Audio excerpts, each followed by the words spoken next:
Shabbat Shalom to Jew and Gentile from King David. I've got some notes which I am going to read from. I'm going to try my best to break it down. This is in relation to Nebuchadnezzar being the son of Solomon and the Queen of Sheba. Okay, remember a little introduction. I am the reincarnation of David, King of Israel. My name is Dean McKinley. My name fits scripture. Dean means justice. Okay, in Hebrew this means Zedek. I am a descendant of the Jacobites from Scotland who were kicked out of our land by Oliver Cromwell. Okay, we are the true Scottish Davidic royals, man. We are the Israelites from the tribe of Judah. Okay, we got made prisoners of war. Okay, they tried to tamper with my phone to stop this truth from coming forth because it's a threat to their matrix. Because I'm exposing all their wicked lies, man. The Papa Balls, the Admiralty law that they use to steal our lands and estates, etc., etc. The fact that we've been put into perpetual servitude with Dum verses 1452, and all the lies regarding religion, the New Testament, the false Jesus, Christoph, man, or Zeus, man. Do you understand? Apollo, the false gods that you've been tricked into serving. And I'm just trying to show the people of the world, who my family are and how we are prisoners of war, man. And just bringing forth information along the way, okay, which is going to be beneficial, hopefully. So King David is Prester John. I'm linking in Genghis Khan and the priest king Prester John to our biblical studies. Through my studies, I'm coming to the conclusion that Nebuchadnezzar was one of the sons of Solomon. So I wrote down some notes from a website which I was reading from. 1242, the Mongols were at the gates of Vienna. At the gates of Vienna. After having brought, you cheeky boy, an end to the previous. After having brought an end in the previous 2 years, flourishing Kievan civilization and ravaged Poland and Hungary. Two staunch Catholic nations almost beyond repair. Then suddenly the Mongol hordes withdrew from Central Europe as swiftly as they had came, and for no apparent reason. This is just some notes from a website. The Mongol generals were actually recalled to Mongolia to elect the new Khan to succeed. It's spelled like this: Ogodei. I can't pronounce it, forgive me, I'm dyslexic. Who had died at the end of 1241, but this fact was not known in the West. One thing, however, was clear: these bloodthirsty horsemen who looked like devils and behaved more savagely than Attila's Huns could not possibly be soldiers of Prester John. What then, people asked, and had happened to Prester John and his dynasty? It was precisely to find an answer to this question and to ascertain the true identity of the Mongols, or Tartars as they were called in Europe at that time, that Pope Innocent V sent several embassies to Asia. But you got to think, which Asia? Remember, Prester John ruled the 3 Indias, man. He was a ruler of India Superior. They changed the maps and everything, man. They changed names and places, man. In the year 1245, thus marks the true beginning of political, cultural contacts between Europe and the Far East. The original Catholics were us, Cathay, and Cathay. Okay, Cathay, Cathay. That's the original Catholic, man. Do you understand? The original Catholics were Cathay. I feel something doesn't add up. I feel there was some kind of switch. So if you research Prester John, you have to understand, if you're doing it before 1202 to 1203, that's okay. However, if it's after 1202, like 1241, etc., that's possibly Genghis Khan. So what happened to Prester John and his dynasty? sorry, his dynasty, identity theft, I've put. The Mongols are melanated, so whenever you read about Mongol hordes, think melanated. It's not hard to understand, as we now know that the world, all the world originally was melanated. Europe,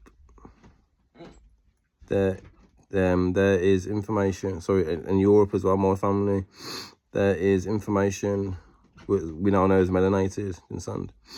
Also, the closer they got to the colder regions, researchers found, the colder they got to the darker, the closer they got to the colder regions, the darker the people got. Check out a book called Prester John and Europe's Discovery of Eastern Asia by I.D. and then his surname spelt RACHEWILTZ, 1972. Remember, Prester John is King David. Prester means priest and John means king. The Portuguese were searching for Prester John for 500 years. And this is taken from a website now. Originally, the priest king was heard of in Asia. Later, it became generally accepted that his kingdom lay in Africa. But then you got to ask yourself, I put which Africa? They switched places and names and on maps, man. Okay, that's what I put on my notes.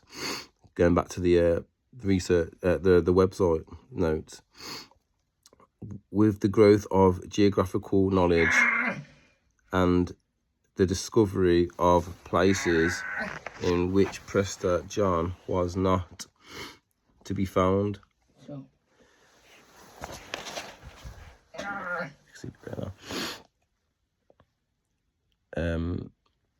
The location of Prester John moved to lesser known areas, and I've put on my map, on my notes, the Fountain of Youth, cities of gold.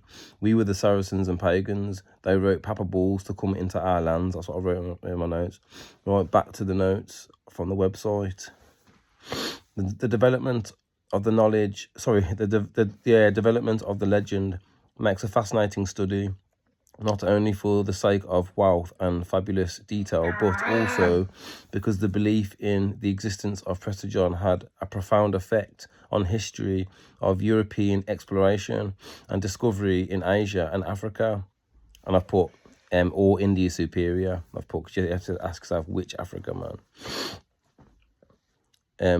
They was looking everywhere for Prester John. The plaque the Portuguese have up reads, this is what the plaque reads, in memory of those seafarers who searched for Prester John, 1145 to 1645, 500 years. Wow, I've put.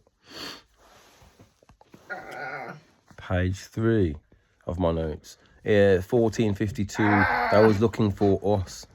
They put us into perpetual servitude. Okay, remember the search for Prester John. It began in 1145. They invaded and vanquished, subdued the Saracen and pagan, that's us, man, looking for the Israelites or anyone who doesn't believe in Zeus. They reduced us to perpetual servitude, using the Admiralty law to steal our lands and estates, linking Nebuchadnezzar as one of the sons of King Solomon. In the book of First Kings, if you look in the Mishra, you know the Ish interpretations, but sometimes it can be detailed because they've got a lot of our records and stuff, man. You understand? They hide it. If you look in the Mishra, you know the Ish interpretations. First Kings 10, verses 13. So if you go online, you can see this interpretation. King Solomon gave the Queen of Sheba, I've already posted it anyway, like last night, some information regarding this. King Solomon gave the Queen of Sheba all her wish that she requested. Forgive me, I had to pause it for a second. So if you look at, so it says, so King Solomon gave the Queen of Sheba all her wish that she requested. Aside from what he gave her according to King Solomon's ability. And she turned and went to her land. So if you look on the map here of Ophir, where she came from, you can see she would have just travelled up, man, or back down, you understand? She and her servants, that what is most of the translation. Remember, I'm quoting from the translation from the Ish Records, the website. So Jewish rabbi website. Apparently they give reference only to the teaching of wisdom. And we know wisdom is everything. Please refer to Proverbs chapter 8. So continuing from the website, it says King Solomon cohabited with the Queen of Sheba, and Nebuchadnezzar was born to her.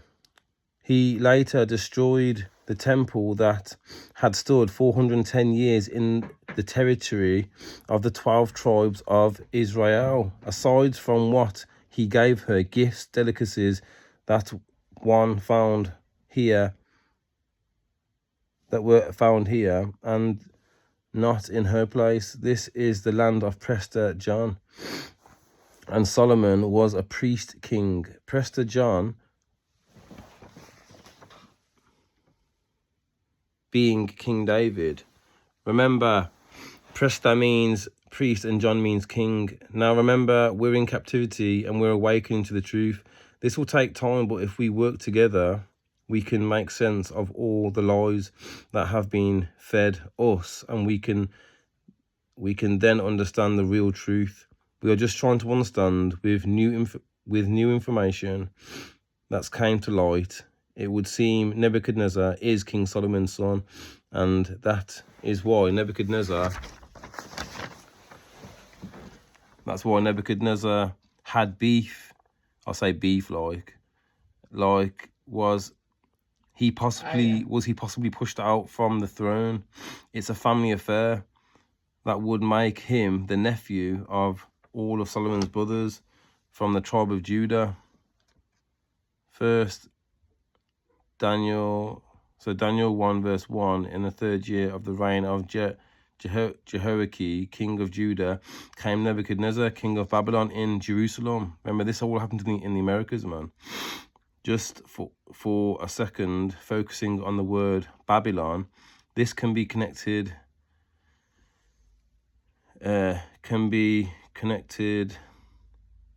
Exarch David the 6th, Solon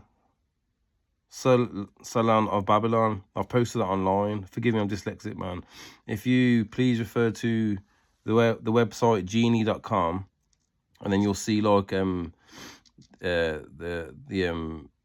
genealogy and that, like, and it gives you the father and the sons and that, like, and then on there it says like a name similar to Solomon on there, and it also mentions Babylon as well on there, man. I'm trying to link the Bible to history. We know 1,000 plus years were added to the original timeline. So things that happened in the Bible, it didn't happen so long ago. If you look at the website, you'll see that solely is Solomon. I feel from my studies, Solomon is not just a name, it's also a title. Just like Prester is a title referring to priest king. So the Prester John in the website is also a father of Solomon. So if you look at the website, you'll see, and it makes sense. You can make sense of it, man. Well, I did. Reading from the website genie.com. So Solomon the first, Soli, Jewish king of Talmas, birth 1135 until 1195, immediate family. And then it just goes on like, so I can't pronounce some of the names, but I've actually posted this online, so you better see it for yourself. It says, Lady Hannah of Babylon, husband Lebanon. I've made links also. It says Queen of Rubani, Gadi and Mani, and under Rubani, I've put Reuben, made links to Reuben. Under Gadi, I've made links to Gad. And under Mani, I've made links to Manasseh, the 10 tribes, because they would have been ruler over the northern and southern tribes of Israel. Brother of Hanan, and then I've put in my notes, Hanan, if you replace the H with the C, is Canaan. We understand, in my notes I put, we understand things have been flipped. We've been tricked into believing that Canaan line is only linked to Ham. However, there is a Canaan directly in the bloodline in the forbidden history of America. Is Canaan where they got Anian. Go and check it out. The Straits of Anian, the kingdom of Anian. Go and check it out, people, man. Right, back to the other part of the notes. So I'm making biblical links to what I'm reading regarding to genealogy and that. And also you have to understand that the Bible has the Chronicles listed in there, which is very important because it's a historical document of a people, man, you understand? The Jewish king of Tehima and Exilarch David VI, Susan, ruler of Babylon and Georgia. Through my studies, I have also found that he's also the brother of Canaan.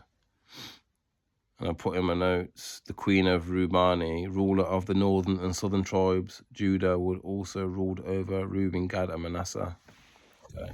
Remember, Webster's 1828 dictionary definition of what an American is: a couple of tribes founded by the Europeans. We got the 10 tribes got seas on the land, yeah. My family dipped off, yeah, to Spain and that, yeah, and Portugal, became known as the Iberians, and then from there we went over to Ireland, and that became we were known as the High Kings of Ireland and Scotland, man. Okay, the Pictish people, man. You understand? The Israelites, yeah, that's us, man. Then we became known as the Jacobites, man. You understand? Jacobite prisoners of war, and they reclassified us as being black colours and countries, man, whilst taking our lands in the States, man. All right. Last little bit now, people, my notes. So Prester John is the father of Solly, and if man, add the man, Solomon. If you refer back to the website genie.com, and also I've posted it on my social medias as well. From the research, it may have been possible Judah war. Reading from some notes, Nebuchadnezzar features prominently in books of Jerezek.